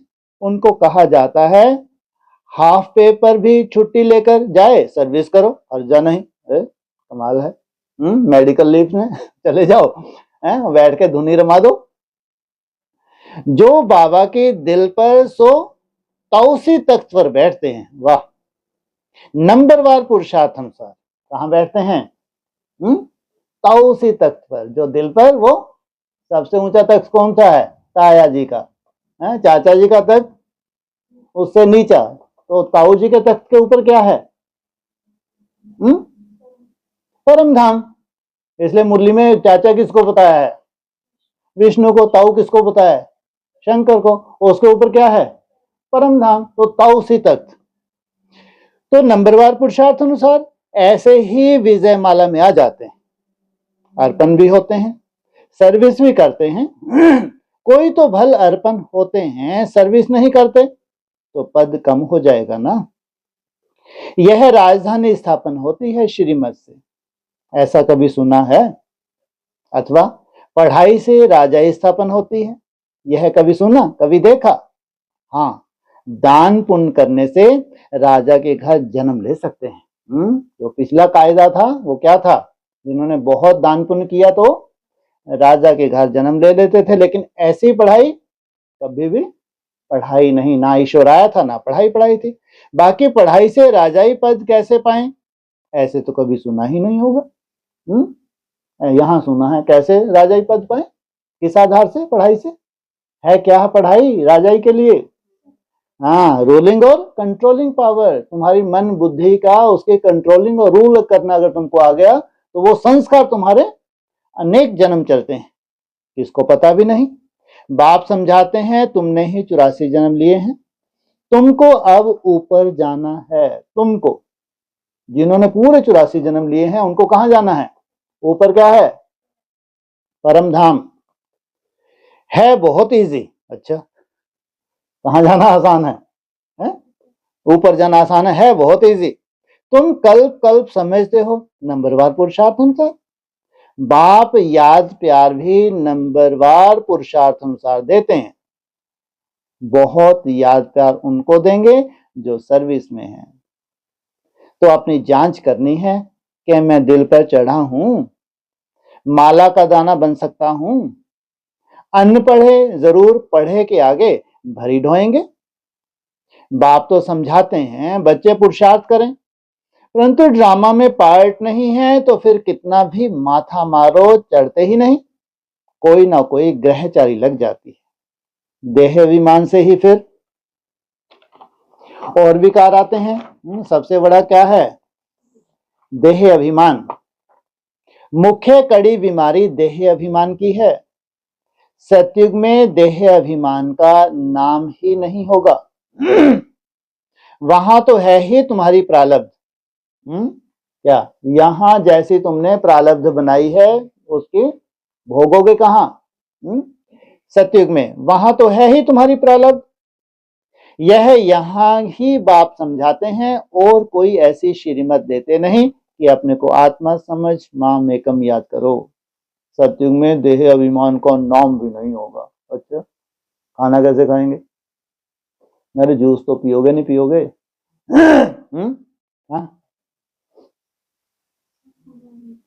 हाँ, ये जो संगम युग इसको वंडर ऑफ द वर्ल्ड कहेंगे, उसकी बात है। मुख्य बात है लिखना चाहिए। निराकार भगवान कहते हैं मुझ एक को याद करो, अपने को आत्मा समझो, अपनी देह को भी याद नहीं करो। जैसे भक्ति मार्ग में भी एक शिव की पूजा करते हो। अब ज्ञान भी सिर्फ मैं ही देता हूं, बाकी सब है भक्ति। अव्यभिचारी ज्ञान एक ही शिव बाबा से तुमको मिलता है। अव्यभिचारी माना एक शिव तुम्हारी बुद्धि में रहे, दूसरा कुछ भी ना हो। यह ज्ञान सागर से रत्न निकलते हैं, उस सागर की तो बात ही नहीं। यह ज्ञान का सागर तुम बच्चों को ज्ञान रत्न देते हैं जिससे तुम देवता बनते हो। शास्त्र में तो क्या क्या लिख दिया। सागर से देवता निकला, फिर रत्न दिया। कौन सा देवता निकला? सागर से क्या निकला? कौन सा रत्न दिया उसको? लक्ष्मी रत्न दिया। लक्ष्मी तो खुद ही निकली सागर से। हाँ, रत्नागर, रत्नागर निकला या रत्नागर देने वाला था? तो सागर से देवता निकला, फिर रत्न दिया। धनवंतरी ने कौन सा रत्न दिया? हाँ, सबको पिला दिया अपने वालों को, एक छुप के बैठ गया। इसलिए कायदा कड़ा कर दिया है क्या? हाँ, किसी का नुकसान ना हो, क्योंकि इससे तो ना आना अच्छा है। क्यों नुकसान हो, है ना? इसलिए जितना समझदार होता है उतना अपना कल्याण करता है। इसलिए कायदे कानून आगे चल के कड़क होते जाएंगे। यह ज्ञान सागर तुम बच्चों को रत्न देते हैं, तुम ज्ञान रत्न चुगते हो। आगे पत्थर चुगते थे तो पत्थर बुद्धि बन पड़े, अब रत्न चुगने से तुम पारस बुद्धि बन जाते हो, पारसनाथ बनते हो ना। यह पारसनाथ लक्ष्मी नारायण विश्व के मालिक थे। भक्ति मार्ग में तो अनेक नाम अनेक चित्र बना रखे हैं। वास्तव में लक्ष्मी नारायण व पारसनाथ एक ही है।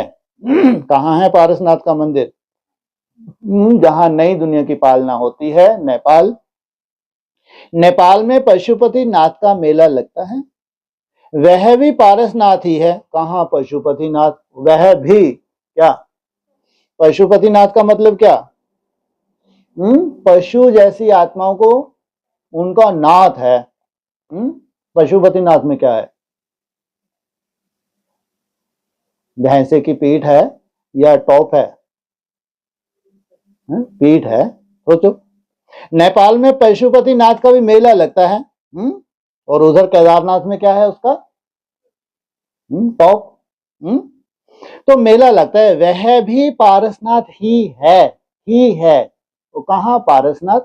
अच्छा, मीठे मीठे सकीले बच्चों प्रति माता पिता बाप दादा का याद प्यार। Good morning. रूहानी बाप की रूहानी बच्चों को नमस्ते, रूहानी बच्चों की रूहानी बाप दादा को नमस्ते। ओम शांति। अभी बोला ना कि दिव्य बुद्धि हो गई तो समझो काम हो गया, तो उसकी निशानी क्या होगी? बुद्धि में दिव्यता आ जाए।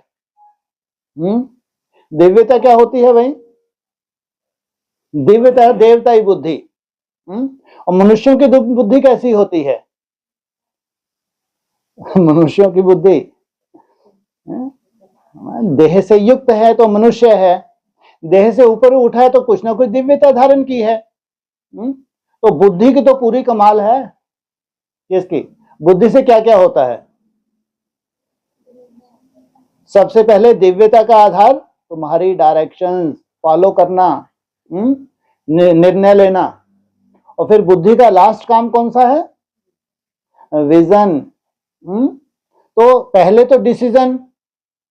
अब तुम्हारा जितना जितना दिव्यता आती है, तुम्हारे डिसीजन कैसे होंगे? जैसा तुम्हारा लक्ष्य है वैसे तुम्हारे डिसीजन हो रहे हैं। इसलिए समझ चाहिए, बिना समझ के नहीं। इसे केवल तपस्या ही सब कुछ नहीं है, लेकिन वो जो बीज तुमने धारण किया है, जो डिसीजन तुमने लिया है, उसमें दिव्यता है। दिव्यता है तो डिसीजन स्वयं ही लोगे, दूसरा कोई देगा तुमको है? दिव्यता के आधार से तुम स्वयं के लिए अपने डिसीजन ले रहे हो। तो फिर तुम्हारे जो तीसरा नेत्र है वो अब क्या हो रहा है? सूक्ष्म हो रहा है। खेल खत्म। हाँ जी।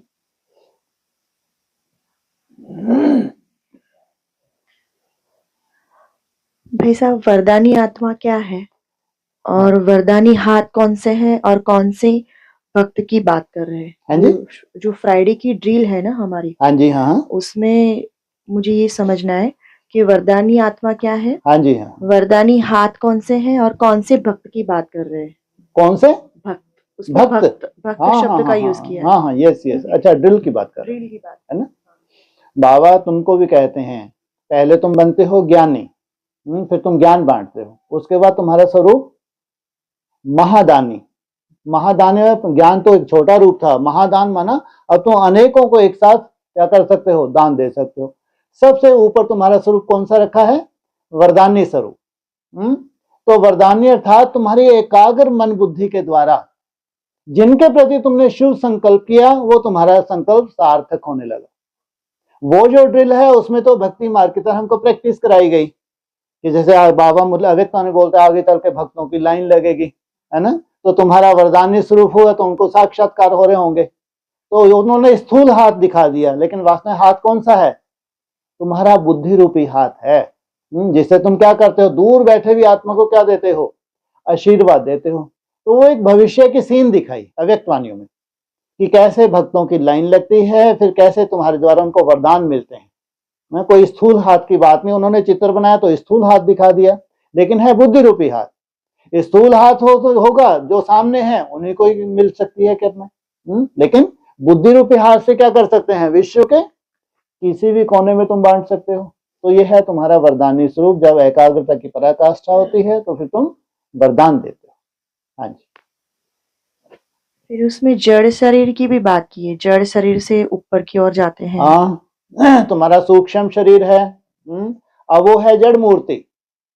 बाबा ने क्या बोला? आगे चल के इन मूर्तियों में क्या देखेंगे? वो आंखें फटकती हुई से देखेंगे, मूर्ति से बात होती हुई देखेंगे। ये अव्यक्त वाणी का पॉइंट है। सोचो, उनको हैरानी होगी ये मूर्ति बात कर रही है।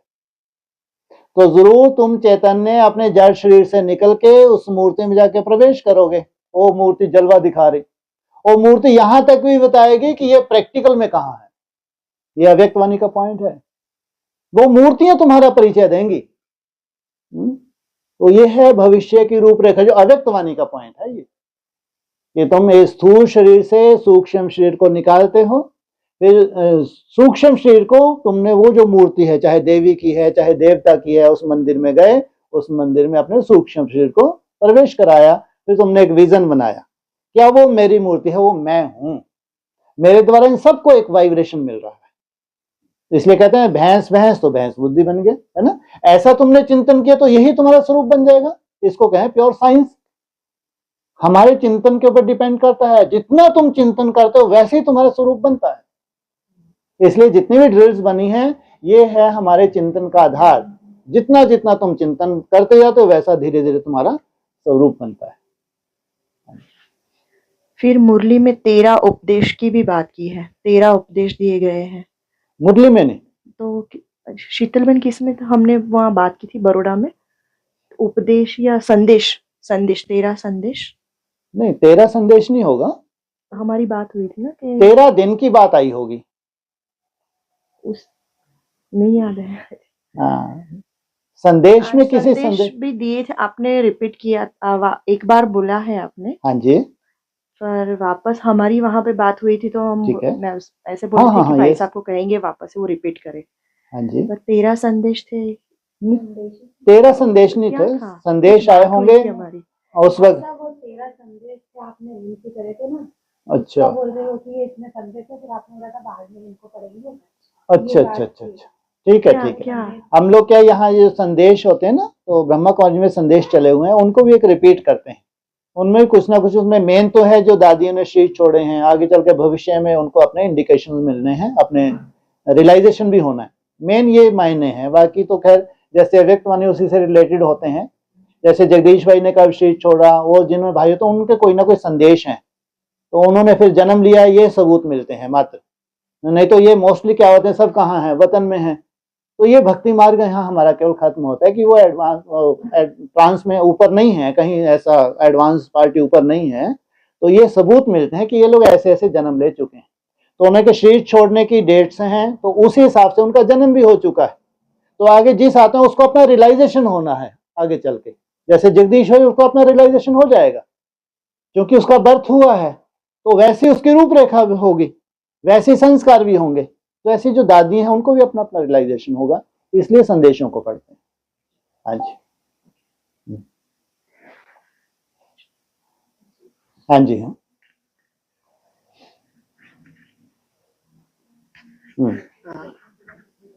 एक धतीजी ऋषि की बात आती है हाँ जी, आज, और फिर दूसरी आई इंद्र की बात आई, हाँ जी, जो इंद्रजीत बनता है। ठीक है। तो दो में से अच्छा कौन? क्योंकि वो आपने जो बोला मर गया वो कहेगा practical। अच्छा।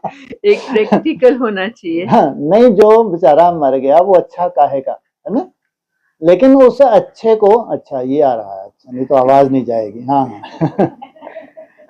हाँ, लाओ लाओ, मैं पूरी कथा कर दूंगा, बैठे इसलिए हूं मैं। एक्चुअली इंद्र को मालूम था कि इसका अगर शरीर नहीं छूटेगा ना, तो मेरे को वो अस्त्र मिलने वाला नहीं है जो मेरे को विश्व को जीतना है। इंद्र को मालूम था, तो उसने जो भी युक्ति रची, उसमें कहानी वहानी बना दी, तो उन्हें कैसे करके दधीचि ऋषि का क्या करवा दिया, देह त्याग करवा दी। एक्चुअली वो बात है श्रीमत की, तो बाबा तुमको हड्डी हड्डी स्वाहा करनी है।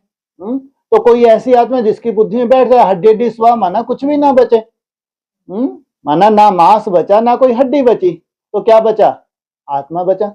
जब आत्मा ही बची, तुम अभक्त स्टेज पे पहुंच गए, तो तुम्हारा जो अनुसरण करने वाली आत्मा है वो है इंद्र, क्योंकि उसको चाहिए था ना। तो इंद्र ने जो हाथ में दिखाया उसके, किसका, माना उसके हाथ में, बुद्धि रूपी हाथ में वो लक्ष्य है। जो दधीचि ऋषि ने शरीर छोड़ा है, जिस अवस्था में शरीर छोड़ा है, जो मेहनत करके शरीर छोड़ा है, वो उसकी बुद्धि में है, वो इंद्रिय जीत है। अब वो जो भी असुर आता है उसको क्या करता है, वो बताता है ये है हमारे जितने भी बैठे हैं इनका ये लक्ष्य, वो वहीं धराशायी हो जाता है असुर। ये कोई साधारण संगठन नहीं है। अगर इतना ऊंच इनका लक्ष्य है कि इनका रचयिता दधीचि ऋषि मिश्र है, तो ये भी कैसे ही होंगे सब। इसलिए भाई तुम सबको ऐसा बोलते हैं, तुम सबको कैसा बनना है, दधीचि ऋषि मिश्र हड्डी हड्डी स्वाहा करनी है। तो इंद्र, अब ये तो जब मरने वाले, ये तो वाच करेंगे नहीं, या तो हड्डियां दे लो या आवाज कर लो जाके, है ना। जो इंद्र हैं, इंद्रिय जीत बन रहे हैं, उनके हाथ में क्या दे दिया, हाँ वो लक्ष्य, जो लक्ष्य धारण कर रहे हैं, जो हड्डी हड्डी स्वाहा कर रहे हैं, तो जो भी असुर है तो उन्होंने बता दिया ये है, है? मर। तो वहीं असुर घबरा गया, अरे ऐसा भी कोई संगठन हो सकता है जहां हड्डी हड्डी स्वाहा कर रहे हैं। तो वहीं से वो असुर भी अपने क्या, कौन से संस्कार को विदाई देती, आसुरी संस्कारों को विदाई दे दी, और वो भी फॉलो करने लगते हैं। तो ये है इसका अर्थ सही। हाँ जी, आप भी तो हड्डियां देने आए। अच्छा, एक अच्छा, शुरू में सब कुछ मालूम नहीं होता है ना। हाँ, नहीं, पर फिर समझ में, आज वो जैसे बोला ना प्रैक्टिकल, तो इंद्रजीत इंद्र। तुम सब इंद्रजीत हो, बाबा ने बोला है, किनकी सभा है, इंद्रजीत की सभा है, बाबा ने बोला। यहाँ तो इंद्रिय जीत ही बैठे हैं, कुछ ना कुछ इंद्रियों को जीता है। जब इंद्रजीत की बात आएगी तो सभा में वही बैठा, कुछ ना कुछ इंद्रियों को जीता है। जो यहाँ से चले गए उनसे पूछो बेचारे कितने सुंदर छूट गए। और फिर उन्हें उस तरह की सोल प्रवेश होते हैं और झूठ मूठ करके यहाँ की कितनी गलानी करते होंगे, सोचो। ये भी तो ड्रामा है। यही पढ़ाई पढ़ी है तो, लेकिन ऐसी ज्यादा दिक्कत है यहाँ पे तो उतना नहीं धारण कर सके, तो फिर सतगुरु निंदक। तो सोचो कैसी सोल पर, उनको भी नहीं मालूम कि भविष्य में ऐसा ऐसा बोलना पड़ेगा इस संगठन के लिए। आज वो गुल खिला रहे हैं कलकत्ता में कभी इन्होंने सोचा भी नहीं होगा जहां हम रह के गए हैं, जहां की सच्चाई हमको मालूम है, इन्हीं की गलानी करनी पड़ेगी, सोचो। इसलिए बाबा कहते हैं ना, हाँ ऐसे परवश हो जाए, वो शब्द निकलते हैं जो उन्होंने कभी अपने जीवन में नहीं सोचा होगा कि इस संगठन के लिए हमारे मुखावृंद से ऐसे ऐसे शब्द निकलेंगे। तो कैसा संगठन है? इंद्रिय जीत संगठन है। तो सब क्या है इनके हाथ में? क्या है? लक्ष्य। वज्र है। कौन सा वज्र है? इसने आफत जो की है, ऐसी आफत आज नहीं तो कल हमारी होने वाली है। हाँ जी, हाँ जी, हाँ जी। तो भाई साहब, हर एक ड्रिल में जैसे कहते हैं कि हम ऊपर की ओर जा रहे हैं, जी शिव बाबा की गोद में बैठ रहे ठीक है, हैं। कई बार ऐसा है, अभी जैसे वरदानी, वापस से उस पे ही टॉपिक पे आ रही हूँ, ठीक है। तो वरदानी हाथ उठ रहे हैं, तो फिर हमें क्या प्रैक्टिकल में कैसे करना है उसको? जैसे ब्रह्मा कुमारी करेंगी, हाँ ब्रह्मा कुमारी करेंगी तो ब्रह्मा बाबा है ना, एडवांस वाले करेंगे तो वहां महादेव बाबा, और हम अव्यक्त ज्योतिर्लिंगम, है ना। माने ड्रिल का मतलब है आप एक ट्रेनिंग दे रहे हैं अपनी बुद्धि को, ताकि बुद्धि को आप जैसा जैसा चलाएं वैसी वैसी वो चले। मन में एक संकल्प लिया आपने, फिर बुद्धि को एक यात्रा दे दी। अब वो यात्रा में कितना स्पष्ट तुमको सीन दिख रही है, तो तुम्हारी बुद्धि है शार्प। जितनी स्पष्ट तुमको सीन दिख रही है उसको कहेंगे शार्प बुद्धि। फिर धीरे धीरे आप इस सीन को समेटोगे, समेट के कहां आ जाओगे? एक पॉइंट ऑफ लाइट में आ जाओगे। ये कला है, ये कला है। इसको कहते हैं तीसरे नेत्र को एकाग्र करना। कोई भी विजन तुमको इतना स्पष्ट हो, जैसे पूरा तुम एज इट इज, जैसा जैसा ड्रिल चल रही है वैसा वैसा तुम्हारी बुद्धि में वो चित्र बना है। इसको कहेंगे तुम्हारी बुद्धि क्लीन और क्लियर। और फिर जाके तुम धीरे धीरे इस चित्र को समेट में कहां ले आओगे? एक पॉइंट ऑफ लाइट में, जो तुम्हारी लास्ट स्टेज कहलाएगी। 1 सेकंड में स्विच ऑन किया और उस पॉइंट में टिक गए और पूरे संकल्पों को जीत लिया। वो है तुम्हारी बाप समान स्टेज लास्ट में। लेकिन लंबे समय की प्रैक्टिस हमारी जो ड्रिल की होती है, इसमें हमारा तीसरा नेत्र एकाग्र होता है। यानी अव्यक्त ज्योतिर्लिंगम में ध्यान केंद्रित करना है, हाँ जी, फिर धीरे धीरे आते हुए पॉइंट ऑफ लाइट बन जाना है। बिल्कुल। ना वो तो रचयिता है जब बाप की बात आती है ना। बाप से जैसे आज ही बोला ना, तुम्हारी बैटरी कैसी होगी? खाली हो गई, अब कहां से भरोगे, है ना। जैसे एक साकार बाप है, एक निराकार बाप है। तो अगर तुमको निराकार बाप के समान बनना है तो निराकार बाप से पावर लोगे, साकार के समान बनना तो साकार से पावर होगा, तो 16 कला संपूर्ण बनेंगे, और निराकार वाले तो कलातीत बनेंगे। तो वो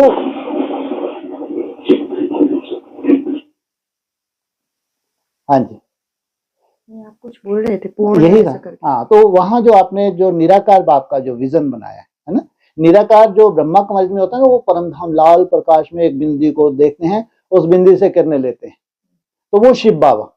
लेकिन उनको ये मालूम नहीं है मैं जो हूं जैसा हूं। हमको ये मालूम पड़ा है जो है जैसा है, तो हम उसको ऊपर का हम क्या महसूस करेंगे? उसको जो प्रैक्टिकल जो जैसा का जो स्वरूप है, अव्यक्त ज्योतिर्लिंगम, तो हम उसको महाअवतार बाबा जी। जी हाँ जी, हाँ जी, बिल्कुल। अव्यक्त ज्योतिर्लिंगम है ना, महाअवतार बाबा, बिल्कुल ठीक है। तो जो महाअवतार बाबा जी है वो क्या आप जैसे बता रहे 5000 साल से वो है? हाँ, नहीं हमारे मुरली का पॉइंट है ये। तो फिर उनका वर्णन शास्त्रों में भी किया गया है? शास्त्रों में होगा कहीं ना, शास्त्रों में तो निराकार के रूप में वर्णन है। निराकार रूप में वर्णन, और ब्रह्मा को ने शास्त्रवादियों को ये बताया कि वो ज्योति स्वरूप है। अब वो कह रहे कहाँ की ज्योति है, वो उनके हिसाब से ओम जो है वो निराकार का प्रतीक है।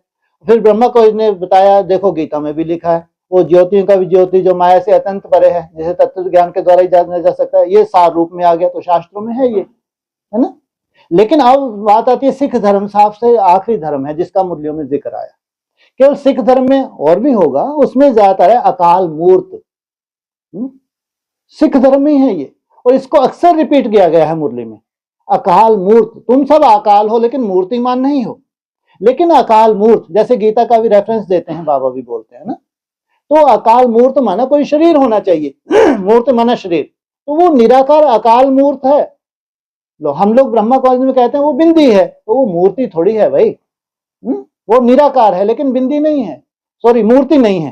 तो जब अकाल मूर्त की बात आनी चाहिए तो वो अकाल, उसको कभी भी काल नहीं खाता, तो 5000 वर्ष होना चाहिए ना उसको। तो अगर 5000 वर्ष इस धरा पे है तो उसको कहेंगे अकाल मूर्त। इसलिए हम मुरली में ये महावाक्य है कि मैं सदा ही इस धरा पे हूं। तुम 84 जन्म लेते हो, मेरा जन्म तो होता है लेकिन वो पुनर्जन्म नहीं लेता। जब पुनर्जन्म नहीं लेता तो सदा ही धरा पे है, एवर प्योर है, सदा ही सतो प्रधान है। ये सब पॉइंट्स मुरली में आए हैं, तो शास्त्रों में कहीं ना कहीं उस रूप से है, कहीं ना कहीं ना हो ये तो नहीं हो सकता।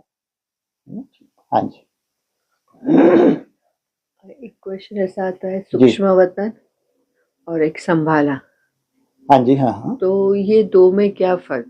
सूक्ष्म वतन सूक्ष्म वतन कह लो या आपको संभाला कह लो, है ना, और या उसको और क्या क्या नाम है उसके, सिद्ध आश्रम कह लो, ज्ञानगंज कह लो, है ना, वो सूक्ष्म वतन ही है। इसलिए सैटेलाइट के द्वारा अगर साइंटिस्ट भी कोशिश करते उनको कहीं मिल ही नहीं रहा, इसका को स्थिर नहीं है ना, लेकिन है, ऐसा नहीं कि नहीं है। तो सूक्ष्म, लेकिन उसकी स्टेजेस हैं हमारी मूल्यों के हिसाब से ना। सूक्ष्म वतन के भी स्टेजेस हैं। सूक्ष्म कोई ऐसी स्टेज भी है जो परमधाम की स्टेज है,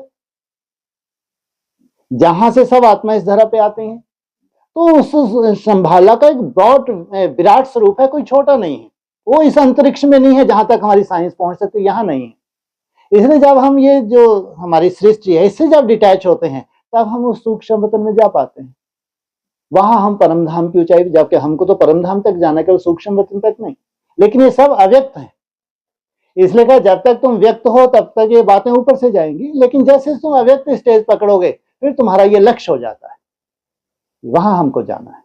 तो जैसे पहले संदेश ही जाती, पहले हाँ जी। संदेश ही जाती जी या जी, हम ये कहे कि ब्रह्मा बाबा है, कि अभी जैसे दीक्षित बाबा है जो हाँ जी। अव्यक्त हुए, हाँ जी। तो हम क्या समझे कहाँ है ये सूक्ष्म वतन?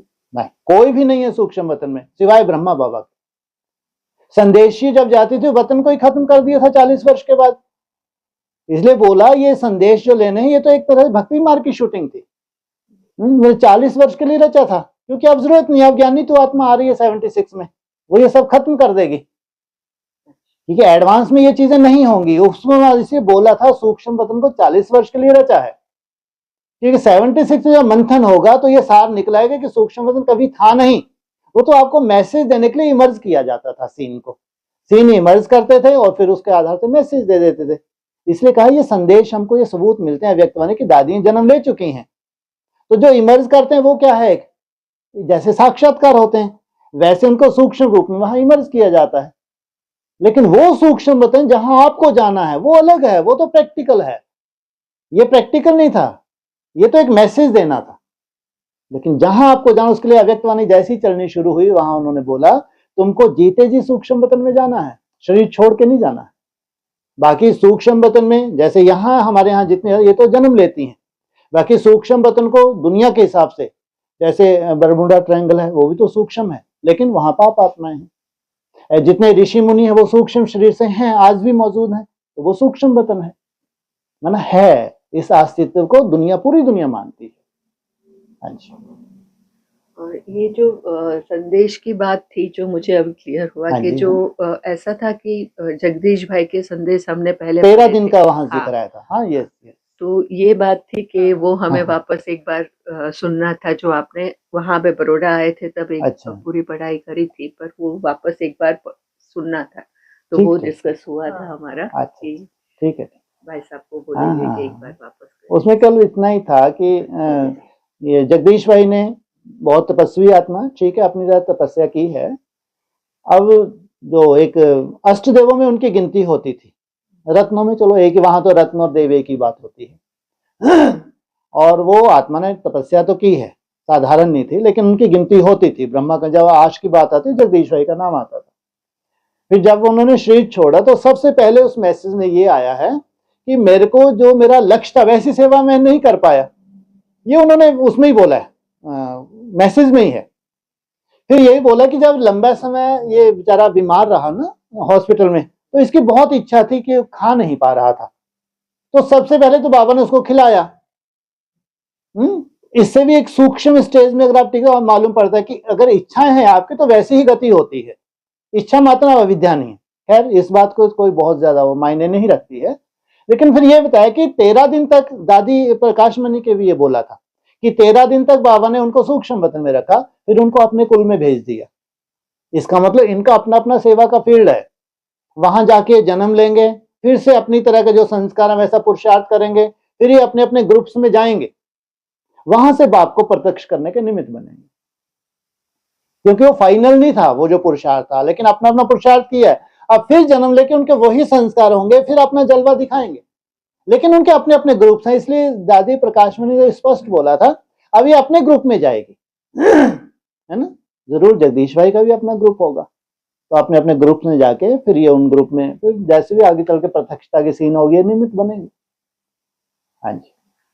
फिर आप जैसे कहते हैं ट्रांस में, दीदियां ट्रांस में चली जाती थी और वहां से संदेश लेके आती हाँ थी, जी। तो ट्रांस में जाना यानी भक्ति प्रैक्टिकल मार्ग, वो practically- प्रैक्टिकल, हाँ वो तो आंख बंद करके वैली ट्रांस माना। हम लोग एक तो वो सिद्धि है, इतनी सूक्ष्म स्टेज बना के आप अपनी इच्छा से जाएं, वो इच्छा से नहीं, वो तो ऐसे बैठ के आंखें बंद करके आप, जब आधा घंटा लगेगा खींचने के लिए, 15 मिनट लगेंगे, कितनी टाइम लगेगा ऊपर वाले के ऊपर डिपेंड करता है। वो जैसी सीन दिखाना चाहता है वैसा देख के यहाँ मैसेज देंगे, तो वो कहता है ट्रांस में जाना। लेकिन हम ट्रांस में नहीं जाते हम तो वैसा ट्रांसपेरेंट बन के जाते हैं, एकदम पारदर्शी बन के वहां जाना, प्रैक्टिकल जाना। इसके लिए बोला कि वहां तुम्हारी मीटिंग होती है, सोचो, है ना। यहाँ तो एक मैसेज था, मैसेज हमको दिया, लेकिन तुमको जाना वहां मीटिंग करनी है। क्या सेवा का फील्ड होगा आगे आज हमको नहीं मालूम, लेकिन अव्यक्त वाणी में है। तो सूक्ष्म वतन में जाना, वैसा बन के जाना, और ट्रांस में जाना है तो जमीन आसमान का अंतर है। ट्रांस में माना भक्ति मार्ग, सूक्ष्म वतन में प्रैक्टिकल जाना माना ज्ञान मार्ग, जमीन आसमान का अंतर है। तो जैसे अव्यक्त वाणी में दादी में वो वॉइस विस्परिंग चेंज होता था ना वॉइस, तो वो फिर वो क्या होता है जो वहाँ गुलजार दादी में ना, हाँ हाँ, पहले जब गुलजार दादी बोलती थी ना, तो वो अव्यक्त आत्मा थी। तो अव्यक्त आत्मा जो उसमें आया है, अव्यक्त माने कि लंबे समय ये उसमें रहे, आवाज से परे रहे हैं, इसलिए आवाज में आने में दिक्कत जाती है। तो जरूर अव्यक्त आत्मा थी, है ना। तो उन्होंने अव्यक्त पढ़ाई लास्ट में वो अव्यक्त आत्मा नहीं थी। लेकिन जो भी आत्माएं हैं, जो जैसे एडवांस में भी ये बाबा ने कई बार बोला है, जो श्रेष्ठ आत्माएं हैं वो आप में बीज रूप अवस्था में प्रवेश करती है कोई भी मैसेज देने के लिए। उनके लिए अब दादी की वैल्यू नहीं है ना, लेकिन उनको दूसरों को तो बताना है कि दादी जब ध्यान में गई हैं, लेकिन अब वाचा उनकी वैसे नहीं निकल रही, साधारण आवाज निकल रही है। लेकिन वो अव्यक्त आत्मा अभी भी सूक्ष्म रूप में प्रवेश होकर डायरेक्शन दे सकती हैं, इतनी इनको बुद्धि तो है नहीं। तो अंदर से वो जानते हैं कि अब ये वैसा पार्ट, अलौकिक पार्ट नहीं है, लेकिन उस माध्यम से करोड़ों की इनकम हो रही है, या बहुत फॉलोअर्स बन रहे हैं, टारगेट है पूरे विश्व में मैसेज देना है। चलो कोई स्वार्थ नहीं है, लेकिन वो एक पार्ट तो है दादी के थ्रू, जिससे एक मैसेज पहुंच रहा है थ्रू आउट वर्ल्ड में। और उनका तो ये मानना था इस तन में शिव आते हैं, है ना। वही पूछना था कि अव्यक्त आत्मा कौन कौन सी अव्यक्त आत्माएं तो बहुत है, कोई एक नहीं होती, है ना। इवन साकार मुरली में यहाँ तक आया है, कुमारी कन्या के तन में शिवाय तो कायदा नहीं है, सन्यासियों के तन में आए तो कायदा नहीं है। ये भी साकार मुरली का पॉइंट है। लेकिन थी, ऐसा नहीं कि नहीं, कोई अव्यक्त आत्मा थी, इतनी सुंदर पढ़ाई तो पढ़ाई है ना, है? लेकिन जब दादी की साधारण आवाज थी तो भी वो आत्मा डायरेक्शन दे रही हैं, ये तो निश्चय की बात है। लेकिन अव्यक्तवाणी तो उनको छापनी पड़ी ना, लास्ट तक भी अव्यक्तवाणी को छापनी पड़ी उनको। लेकिन अब वो कितने निश्चय बुद्धि हैं ये उनके ऊपर डिपेंड करता है। अगर वो निश्चय बुद्धि होते तो डायरेक्शन नहीं देते। 2016 में जब 15 नवंबर को जो वाणी चली है, तो दादी अक्सर बोल रही है मुख से कि दिल्ली का जिक्र कर रही है, दिल्ली का, जबकि माउंट आबू बैठी हैं। तो बेचारों को कंफ्यूजन हो गया। वो जानते हैं कि दादी अब आउट ऑफ नहीं है, दादी अपने कंट्रोल में नहीं है, क्योंकि लास्ट में एज के हिसाब से भी। तो वहीं खड़े होके वो महारथी बता रहा है कि बाप दादा आप दिल्ली में नहीं, आप मधुबन में हैं, ताकि वो फिर भी वही रट्टा लगाए हुए हैं। लेकिन वो सूक्ष्म जो आत्मा है, उसको जो डायरेक्शन देना है, जिनको देने हैं, तो उनके लिए तो देगी ना। जबकि उसमें एक बहुत सुंदर उसी में वाणी में है कि जिस तारीख की लंबे समय से इंतजार थे, आज वो तारीख आ गई। यहां तक बोला हो उसने, सोचो। माना जरूर किन्हीं को लंबे समय से खास जो 15 तारीख आई है, 15 को वाणी चली है ना, एक कई सालों से हो सकता है इंतजार हो। तो ये इंडिकेशन उनके लिए है जो थोड़ी सी कोई आत्माएं होंगी जिनके लिए इंडिकेशन होंगे, बाकी ना उनके काम के ना किसी के काम के। लेकिन थी वो आत्मा सूक्ष्म में प्रवेश होकर जो डायरेक्शन देनी है देके चली जाती है। तो उसमें वो तन मायने नहीं रखता है, लेकिन उनके लिए कोई मायने नहीं रखता था। हाँ जी। कैसे पता चले भाई साहब कि ये शिव बाबा की ये वाणी आ रही थी उनके अंदर? जो साक्षात्कार है उनके लिए तो शिव ही है, उससे हो क्या रहा है? मान लो ऐसा नहीं कि दादी के जय ब्रह्म को साक्षात्कार नहीं होते, तो उससे हो क्या रहा है? मान लो किसको भ्रुकुटी में दिख गया, चारों तरफ कितने फैल रही हैं, क्या तुम पावन बन गए क्या? मुख्य है डायरेक्शंस, उनको फॉलो करना। ये सार है इस ज्ञान का। इसलिए यहाँ भक्ति मार्ग नहीं है ना, ब्रह्मा कुमारी की जो मुरली है उसमें कोशिश ये की गई है भक्ति मार्ग में ना अटक जाए। इसलिए ब्रह्मा बाबा को लिए बोलते थे कि मैं कब आता हूं कब जाता हूं इसको भी मालूम नहीं पड़ता। इसलिए अगर किसी को साक्षात्कार भी हो रहे हैं तो उससे कोई ये नहीं कि वो पावन बन जाएगा। पावन बनना है तो उसके लिए चाहिए समझ, समझ के आधार से फिर चाहिए याद। जितनी याद आपकी सूक्ष्म है तब जाके आप पावन बन रहे हैं। तो अगर है भी किसी को साक्षात्कार हो गया तो इसका मतलब ये नहीं है कि साक्षात्कार से सन्मुख बैठने से पावन हो गया, ऐसा नहीं हुआ। ओके, ओम शांति। ओम शांति। चलो।